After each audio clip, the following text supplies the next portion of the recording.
Assalamualaikum warahmatullahi wabarakatuh. Perkenalkan, nama saya Sofia Salwa Salsabila dari Biologi FMIPA UI. Jadi hari ini saya akan menjelaskan tentang jurnal artikel yang telah saya baca.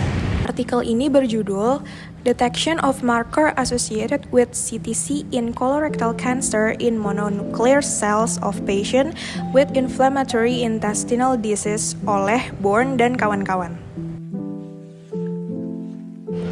Berikut adalah profil saya.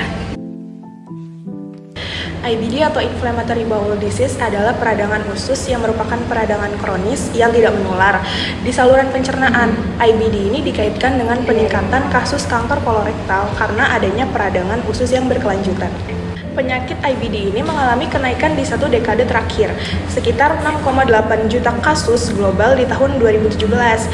Pada tahun 2030, kanker kolorektal akan diprediksi menyebabkan 1 juta kematian di setiap tahun di dunia.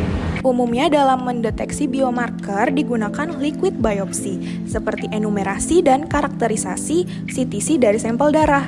CTC sendiri merupakan sel-sel kanker yang terlepas dari tumor primer, kemudian beredar dalam aliran darah atau sistem sirkulasi tubuh. CTC dapat digunakan sebagai elemen penting dalam mendiagnosis kanker dan proses metastasisnya. Terdapat dua konsep dasar, yaitu mendeteksi CTC secara tidak langsung dengan pendekatan molekuler melalui PCR, dan deteksi serta kuantifikasi CTC secara langsung dengan pendekatan imunohistokimia atau pewarnaan imunitas tubuh. Di negara industri, screening kanker kolorektal dengan kolonoskopi sudah banyak dikembangkan dengan baik, sehingga mengurangi kanker di stadium akhir secara signifikan. Namun, prosedur ini dinilai invasif, terutama untuk lansia dan pasien dengan beberapa komorbid penyakit. Oleh karena itu, dibutuhkan biomarker spesifik dan metode yang semi-invasif yang dapat mendeteksi kanker kolorektal selagi masih jinak. Dalam mendeteksi CTC di dalam darah pasien dibutuhkan biomarker seperti gen CK20, DEFA5, PLS3, dan LAD1.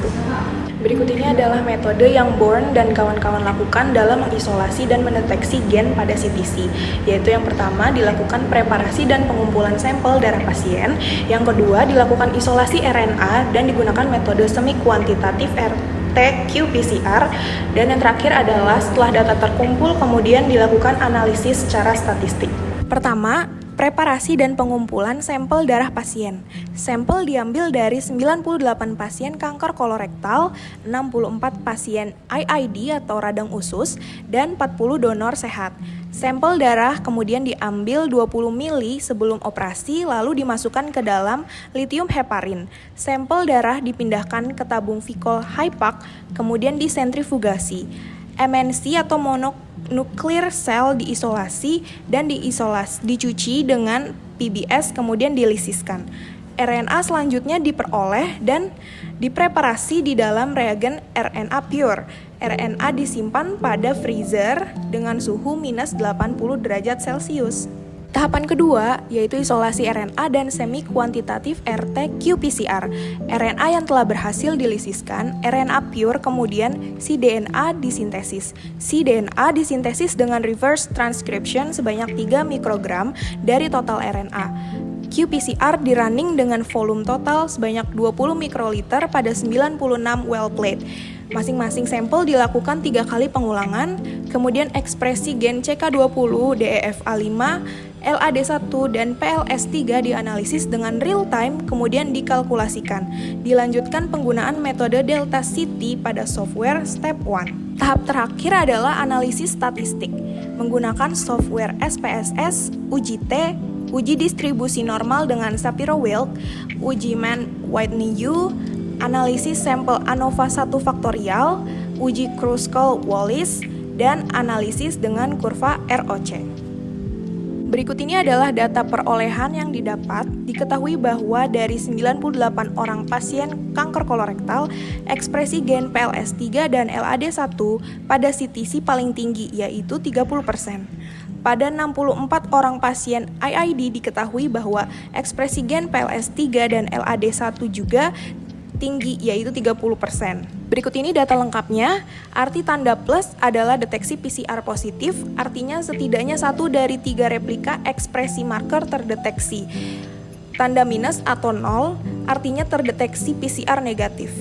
Berdasarkan data, pasien kanker kolorektal dan IID menunjukkan tren positif lebih tinggi dibandingkan donor sehat, namun tidak dapat ditentukan perbedaannya antara kedua kelompok penyakit tersebut.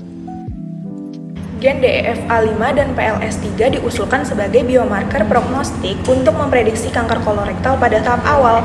Hal ini didukung karena ekspresi DEF5 dan PLS3 sangat tinggi pada pasien IID ketika terjadi inflamasi dibandingkan pasien kanker kolorektal dan kontrol sel. Proses inflamasi dapat mendorong menyebarnya sel epitel usus ke dalam peredaran darah. Peningkatan DEF-A5 dan PLS3 dalam darah pasien IID merupakan indikasi peningkatan risiko kanker kolorektal.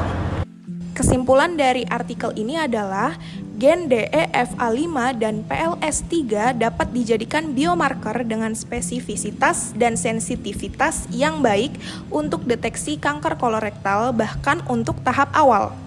Berdasarkan artikel ini terdapat korelasi pada penelitian selanjutnya, seperti gen CK20 terkonfirmasi positif terekspresi pada penderita kanker kolorektal. Yang kedua, gen CK20 dapat digunakan sebagai marker dalam pendeteksian kanker kolorektal dari sampel darah. Dan yang ketiga adalah isolasi CTC dari sampel darah tidak hanya dapat dilakukan dengan metode Vicol Hepacook. Dengan demikian, rancangan penelitian yang dapat dilakukan adalah isolasi dan karakterisasi CTC dengan marker gen CK20 dengan menggunakan metode eritrolisis. Berikut adalah referensi yang digunakan, kurang lebihnya mohon maaf, dan terima kasih.